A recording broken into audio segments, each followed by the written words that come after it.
സ്വാഗതം. ലോകത്തിലെ ഏറ്റവും വലിയ കോടീശ്വരനും US പ്രസിഡന്റിന്റെ മുതിർന്ന ഉപദേശകനുമായ ഇലോൺ മസ്കിന് വേണ്ടി ദൈവനാമത്തിൽ പ്രാർത്ഥന.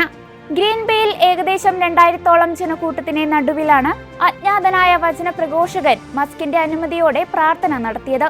പ്രാർത്ഥനയുടെ സമാപനത്തിൽ ആമേൻ പറഞ്ഞ ശതകോടീശ്വരനായ സ്പേസ് എക്സ് മേധാവി മസ്ക് സുവിശേഷ പ്രഘോഷകനെ നന്ദി അർപ്പിച്ചു.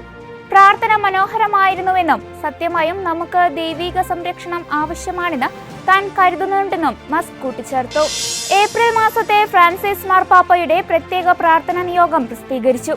സാങ്കേതിക വിദ്യ ശ്രദ്ധയോടെ ഉപയോഗിക്കുന്നതിനു വേണ്ടിയാണ് ഏപ്രിൽ മാസം പ്രത്യേകം പ്രാർത്ഥിക്കുവാനായി പാപ്പ തെരഞ്ഞെടുത്തിരിക്കുന്നത്.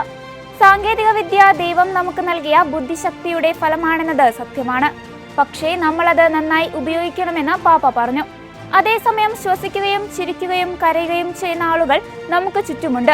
സ്ക്രീനിൽ കൂടുതൽ സമയം ചെലവഴിക്കുന്നതിലൂടെ നാം അത് മറക്കുന്നുവെന്ന് പാപ്പ വെളിപ്പെടുത്തി. നൈജീരിയയിലെ ബോക്കോസ് കൗണ്ടിയിൽ ക്രിസ്ത്യൻ കർഷകർക്ക് നേരെ ആക്രമണത്തിൽ ഫുലാനി ഭീകരവാദികൾ 11 ക്രിസ്ത്യാനികളെ കൊലപ്പെടുത്തി. പ്ലാറ്റോ സ്റ്റേറ്റിലെ ദുർബലരായ ഗ്രാമീണ ക്രിസ്ത്യൻ സമൂഹങ്ങൾക്ക് നേരെയുള്ള അരക്ഷിതാവസ്ഥയുടെ തുടർച്ചയായ വെല്ലുവിളികളുടെ ഭാഗമാണ് ഈ ദാരുണമായ സംഭവം.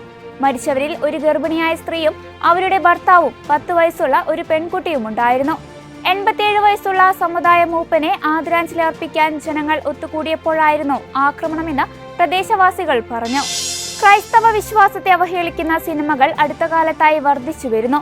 ഇതിന്റെ പിന്നിലുള്ള സംഘടിത ഗൂഢശക്തികളെ വെളിച്ചത്ത് കൊണ്ടുവരണമെന്നും അവ നിരോധിക്കണമെന്നും കത്തോലിക്ക കോൺഗ്രസ് ഗ്ലോബൽ കൾച്ചറൽ ഫോറം.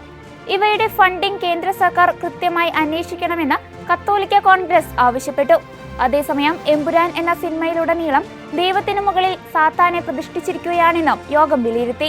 യോഗത്തിൽ കത്തോലിക്ക Congress global president Rajeev Kochuparambil അധ്യക്ഷത വഹിച്ചു.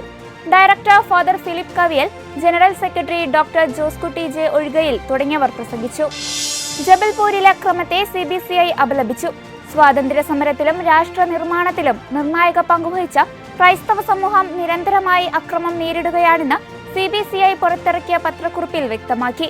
കേന്ദ്ര ആഭ്യന്തരമന്ത്രി അമിത്ഷാ, കേന്ദ്ര ന്യൂനപക്ഷ മന്ത്രി കിരൺ റിജിജു, സഹമന്ത്രി ജോർജ് കുര്യൻ തുടങ്ങിയവർ അടിയന്തരമായി ഇടപെടണമെന്നും ക്രൈസ്തവ സമൂഹത്തിന്റെ ഭരണഘടനാപരമായ അവകാശങ്ങൾ സംരക്ഷിക്കണമെന്നും മധ്യപ്രദേശ് സർക്കാർ ഇത്തരം രാജ്യവിരുദ്ധ ശക്തികൾക്കെതിരെ കടുത്ത നടപടി സ്വീകരിക്കണമെന്നും CBCI ആവശ്യപ്പെട്ടു.